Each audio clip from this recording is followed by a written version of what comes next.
Namaskar, welcome to CCS Pension Rules 2021 classes, and in this session we are going to discuss different types of gratuity. इससे पहले जो CCS pension rule 2021 में दिया गया था उसको डिस्कस किया जा चुका है। यहाँ पर थोड़ा सा हम कंसेप्चुअल क्लैरिटी के लिए कुछ और भी चीज़ें, कुछ और भी बातें यहाँ पर इंक्लूड कर रहे हैं। उसको इंक्लूड करने के बाद से जो रूल बुक में प्रोविज़न दिए गए हैं उनको समझना आसान हो जाएगा। सबसे पहले हम ये देखते हैं कि पेंशन क्या होता है। The minimum eligibility pension for receipt of pension is the minimum eligibility period for receipt of pension is 10 years. So आपको कम से कम 10 साल सर्विस करनी पड़ेगी, तब जाकर के पेंशन अर्न कर सकते हैं। अगर 10 साल से कम सर्विस करते हैं, pension not entitled. A central government servant retiring in accordance with the pension rule is entitled to receive pension on completion of at least 10 years of qualifying service. So 10 साल आपके पास सर्विस होनी ही चाहिए। कौन सी service? Qualifying service. तभी जाकर के pension के लिए एलिजिबिलिटी बनेगी। अगर इससे कम हो गया, no pension. In the case of family pension the widow is eligible. So ये सेल्फ पेंशन पे बात हो गई। फैमिली पेंशन का मतलब कि उस गवर्नमेंट सर्वेंट भगवान को प्यारे हो गए, और तब widow is eligible to receive family pension on death of her spouse. ठीक है। क्या होता है, जब पेंशन का कैलकुलेशन करते हैं तो उसके लिए इमोलूमेंट्स की चर्चा होती है। तो 1/1/2006 से pension is calculated with reference to emoluments, that is last basic pay और एवरेज एमोलूमेंट्स। सो हमने इससे पहले हम इमोलूमेंट्स एंड एवरेज इमोलूमेंट्स के बारे में चर्चा कर चुके हैं। मोटा मोटी emoluments means last basic pay, last drawn basic pay, और average emoluments means average of last 10 months of payment, average of last 10 months of basic pay received, whichever is more. Condition ये है कि इन दोनों में से जो ज़्यादा हो वही पेंशन के रूप में पे किया जाएगा। The amount of pension is 50% of the emoluments और एवरेज। सो जो जितना भी आपको सैलरी मिल रहा था, बेसिक पे मिल रहा था, बेसिक पे का 50% जो होता है वो पेंशन होता है। Minimum pension presently is 9,000 rupees per month and maximum pension is 1,25,000 rupees per month.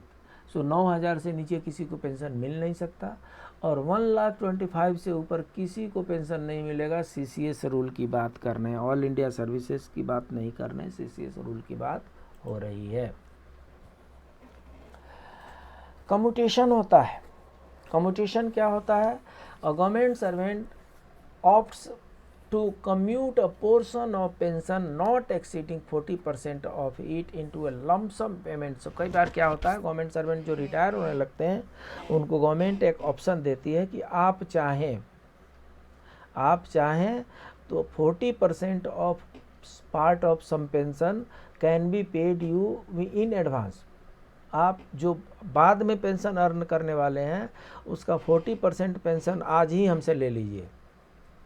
बस करना ये है कि उस पर एज पर रूल 15 ईयर तक हम क्या करेंगे, आपसे EMI लेते रहेंगे। 15 ईयर तक उतना काट करके आपको पे किया जाएगा। सो ये पेंशन जो है, कम्यूटेशन ऑफ पेंशन, एक तरीके से ये समझ लीजिए कि आपका PPF अकाउंट बैंक में है और उस PPF अकाउंट पर आपने लोन ले लिया, तो उस लोन को तो रीपे करना पड़ेगा। और ये भी सही बात है कि PPF पर 9% मिलेगा तो वो लोन पर वो आपसे 12% ले लेगा। सो कहने का मतलब कि कम्यूटेशन हर हालत में सूटेबल नहीं है, किसी किसी हालत में गवर्नमेंट एम्प्लॉय को सूटेबल हो सकता है, बाकी कंडीशन में कम्यूटेशन ऑफ पेंशन जो है एक तरीके से उतना सूटेबल नहीं देखा गया है। कम्यूटेशन ऑफ पेंशन पर एक अलग से हम वीडियो बनाएंगे। अभी के लिए इतना ही समझते हैं कि formula for arriving for commuted value of pension is,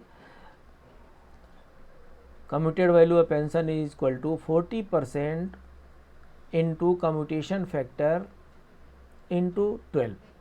40% of basic pay 40% of pension, 40% of the pension into commutation factor, commutation factor जो होता है एज से कनेक्टेड है, और इनटू 12। सो ये आपका कम्यूटेशन अमाउंट होता है। और commutation factor will be with reference to age next birthday, ध्यान रखना है, MCQ क्वेश्चन है। इसके बाद से gratuity calculator for central government employ after 7th CPC। So gratuity यहाँ पर 3 प्रकार के बताए गए हैं, retirement gratuity, death gratuity, service gratuity. तो इसके पहले कि हम इनके डिटेल पर पहुँचे, जिन्होंने अभी तक सब्सक्राइब नहीं किया वे सब्सक्राइब करें, लाइक करें, शेयर करें, कमेंट करें। सो आइए देखते हैं सबसे पहले retirement gratuity. 5 years qualifying service and eligibility to receive service gratuity pension is essential to get this lump sum benefit. So retirement gratuity के लिए मिनिमम 5 year की सर्विस होनी चाहिए, and eligibility to receive service gratuity pension is essential. So 5 साल की service qualifying service होनी चाहिए, कोई पेनल प्रोविजन नहीं होना चाहिए। Your retirement gratuity is calculated at the rate of 1/4 months emolument for each completed 6 monthly period of qualifying service subject to a maximum of 16.5 times the monthly emoluments। कहने का मतलब कि जो रिटायरमेंट ग्रेच्युटी है वो 6 मंथली फैक्टर पर calculation होता है, मतलब 1 ईयर में 2 6 मंथली हो जाएगा, 2 ईयर में 4 6 मंथली हो जाएगा, पर जितना भी 6 मंथली है उस 6 मंथली का जो होगा वो 1/4 हमें पे किया जाएगा। मैं आपको एग्जांपल बताता हूँ। 1 ईयर में 2 6 मंथली हो गया, 2 ईयर में 4 6 मंथली हो गया, तो 4 6 मंथली का 2 ईयर में 4 6 मंथली हो गया, तो 4 6 मंथली का 1/4 कितना हो जाएगा, 1 हो जाएगा। ध्यान देंगे, 2 ईयर में 4 हाफ ईयर हो गए, जिसको 6 मंथली हम कह रहे हैं। तो जब 4 हाफ ईयर हो गए तो पर हाफ ईयर का 1/4 मिलता है आपको ग्रेच्युटी। सो 4 हाफ ईयर का 1/4 कितना हो जाएगा, 1 ईयर हो जाएगा। तब जब 1 ईयर हो गया और किस चीज़ का कैलकुलेट कर रहे थे, 2 ईयर का कैलकुलेट कर रहे थे, तो मोटा मोटी ये समझ लीजिए कि हर कंप्लीटेड ईयर का 15 दिन का, हर कंप्लीटेड ईयर का 15 डेज का कैलकुलेशन जो होता है हमारा रिटायरमेंट ग्रेच्युटी होता है। गवर्नमेंट ने सुपरएनुएशन का टाइम एक फिक्स किया है 33 ईयर्स। मैक्सिमम सर्विसेज जो होती है वो 33 ईयर की होती है।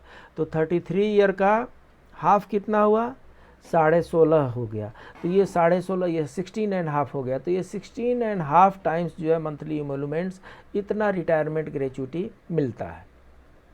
अगर 33 ईयर तक जॉब किए हैं तो उसका हाफ कर दीजिए, 33 ईयर का हाफ मंथ कर दीजिए, 33 ईयर को हाफ कीजिए और उसको मंथ कर लीजिए, तो 16.5 टाइम्स जो है मंथली इमोलूमेंट्स ये रिटायरमेंट ग्रेच्युटी बनती है। Emoluments for this purpose will include DA as admissible at the time of retirement. There is no guaranteed minimum amount.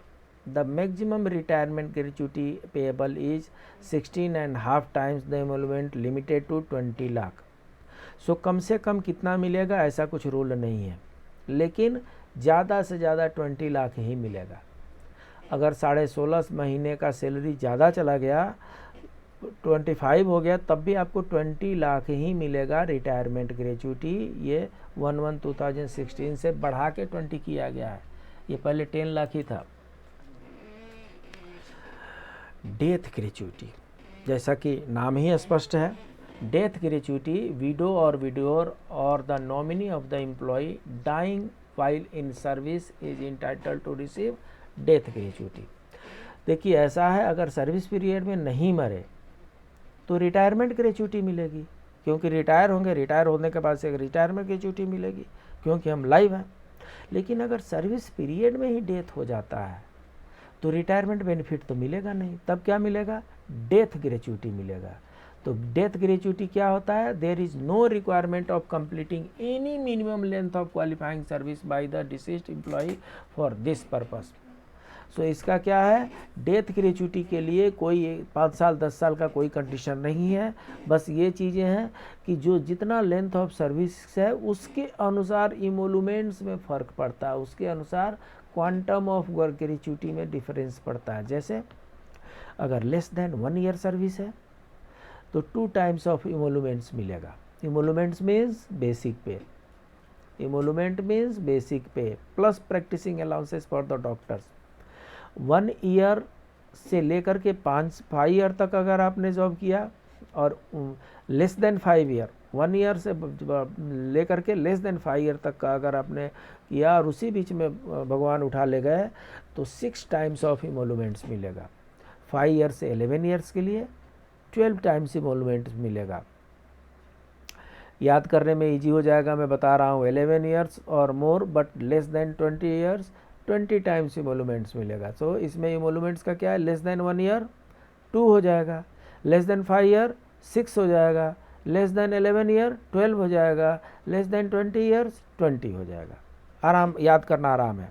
फिर से मैं बताता हूँ, लेस देन 1 ईयर 1 + 1 कर दीजिए, लेस देन 1 ईयर में +1 जोड़ दीजिए, 2 हो गया तो 2 टाइम्स हो गया। लेस देन 5 ईयर्स इसमें +1 जोड़ दीजिए, 6 टाइम्स हो गया। लेस देन 11 ईयर इसमें +1 जोड़ दीजिए, 12 टाइम्स हो गया। एंड लेस देन 20 ईयर्स का इक्वल कर दीजिए 20 टाइम्स ऑफ इमोलूमेंट्स। इतने आपको डेथ ग्रेचुटी मिलती है अगर सर्विस पीरियड में गवर्नमेंट सर्वेंट गुजर जाते हैं तो। अब सर्विस ग्रेचुटी आती है। You are entitle to receive only service gratuity and not pension if your total qualifying service is less than 10 years. So क्या होता है, अगर 10 ईयर से कम सर्विस है तो पेंशन नहीं मिलेगा। तो जब पेंशन नहीं मिलेगा तो पेंशन, जब 10 ईयर से कम सर्विस है और पेंशन की एलिजिबिलिटी नहीं होती है तब पेंशन के बदले में सर्विस ग्रेचुटी, एक लमसम सर्विस ग्रेचुटी दिया जाता है। 10 ईयर से ज़्यादा सर्विस होगी तो पेंशन मिलेंगे और 10 ईयर से कम सर्विस हुई तो सर्विस ग्रेचुटी मिलती है। It is calculated half months emoluments for each completed 6 monthly period of qualifying service. An emolument for this purpose includes DA admissible at the time of retirement. There is no limit for minimum amount. This is the one-time lump sum payment in lieu of pension and is distinct from and is paid over and above the retirement gratuity. समझने की कोशिश कीजिए, retirement gratuity अलग होता है और retirement gratuity जितना आपका ने काम किया उसके अनुसार रिटायरमेंट ग्रेचुटी मिलेगा, चाहे आप मर जाए चाहे आप जिंदा रहें और जिंदा होकर के रिटायर हों, चाहे आप जिंदा होकर के रिटायर हों तब भी रिटायरमेंट ग्रेचुटी मिलेगी और अगर आप गुजर गए तब भी आपको रिटायरमेंट ग्रेचुटी मिलेगी। सर्विस ग्रेचुटी जो है गुजर गया है तो अगर सर्विस पीरियड में मर गए, भगवान ने उठा लिया, तो सर्विस पीरियड में डेथ हो जाने पर सर्विस ग्रेचुटी भी मिलेगी प्लस रिटायरमेंट ग्रेचुटी भी मिलेगी।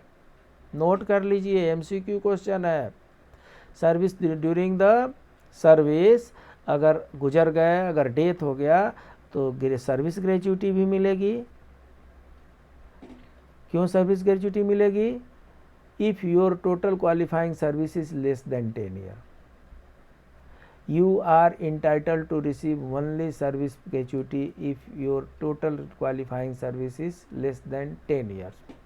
So यहाँ पर क्या है, अगर 10 साल से कम की सर्विस है, 10 साल से कम की सर्विस है और नौकरी आपने छोड़ दिया तो पेंशन तो मिलेगा नहीं, पेंशन नहीं मिलेगा तो सर्विस पेंशन मिलेगा और रिटायरमेंट पेंशन का, रिटायरमेंट सर्विस ग्रेचुटी मिलेगी।